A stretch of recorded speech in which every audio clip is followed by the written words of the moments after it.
तो एक नए वीडियो में आप सभी का स्वागत है। आज की वीडियो पिछले वीडियोस के टॉपिक से थोड़ी अलग होगी। आज मैं बात करने जा रही हूँ जापानीज़ अर्बन लेजेंड हाचिसाकु सामा के बारे में। तो देरी न करके वीडियो स्टार्ट करते हैं। अगर आप मेरे चैनल पे नए हैं तो चैनल को सब्सक्राइब कीजिए और बेल आइकन दबाइए लेटेस्ट अपडेट पाने के लिए। हाचिसाकु सामा एक जापानीज़ अर्बन लेजेंड है। अगर इसकी लुक्स के बारे में बात किया जाए तो हाचिसाकु सामा 8 फीट लंबी औरत है। जापानीज़ में हाचिसाकु सामा शब्द का अर्थ होता है 8 फीट लंबा। कोई कहता है वो किमोनो पहनी हुई एक बुरी औरत है। वो देखने में चाहे जैसी भी हो, उसकी आवाज़ जो बिल्कुल मर्द जैसी है और उसकी हाइट कभी बदलती नहीं है। कहा जाता है कुछ मॉन्क्स हाचिसाकु सामा को पकड़ने में कामयाब हुए थे और उसे लेके एक सुनसान जगह पर चले गए, जहाँ पर उन लोगों ने चारों दिशाओं में 4 मूर्ति स्थापित कर दी। ये मूर्तियों को जाइजोस कहा जाता है। हाचिसाकु सामा को लेकर जापान में एक बेहद ही मशहूर कहानी है। एक बार एक लड़का गर्मी की छुट्टियों में अपने दादाजी के घर घूमने के लिए गया था।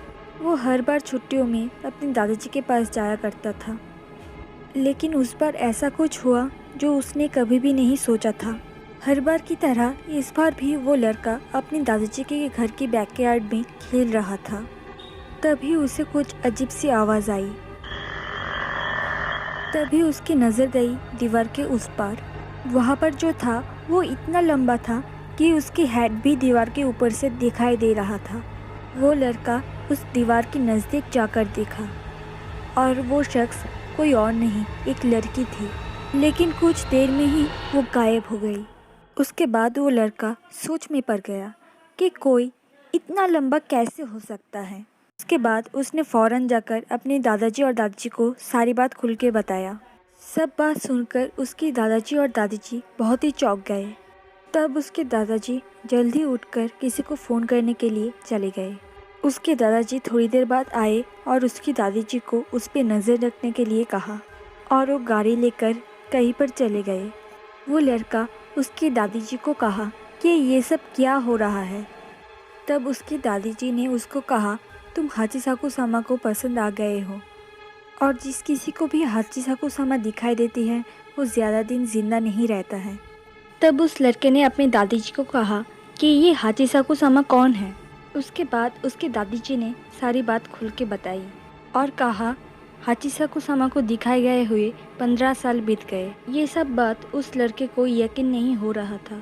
कुछ देर बाद उसके दादाजी एक बूढ़ी औरत जिसकी नाम केसन था उसको लेकर आए।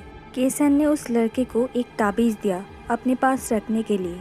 फिर वो सब उस लड़के को लेकर उसके कमरे में चले गए। उसके कमरे की खिड़की न्यूज़पेपर से ढकी हुई थी और बहुत इंटेंटेड पेपर भी लगाया गया था।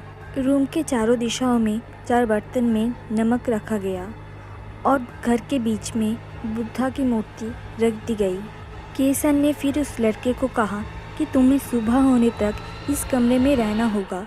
चाहे कुछ भी हो जाए, तुम इस रूम से बिल्कुल भी मत निकलना। तुम्हारे दादाजी और दादी जी भी नहीं आएंगे तुमसे मिलने। उसके बाद वो सब चले गए और वो लड़का दरवाज़ा बंद करके अपने रूम में चला आया। उसने फिर टीवी ऑन किया और टीवी देखने लगा, लेकिन टीवी देखते देखते वो कब सो गया उसे पता भी नहीं चला। जब वो नींद से जागा तो रात के 1 बज रहे थे। उसे खिड़की खटखटाने की आवाज़ आई। वो डर से कांपने लगा और टीवी की साउंड और भी बढ़ा दिया। कुछ देर बाद उसको ऐसा लगा कि उसके दादाजी उसको बुला रहे हैं। दरवाजे के पीछे से आवाज़ आई, बेटा क्या तुम ठीक हो? अगर तुम्हें डर लग रहा है तो मैं आ सकता हूँ।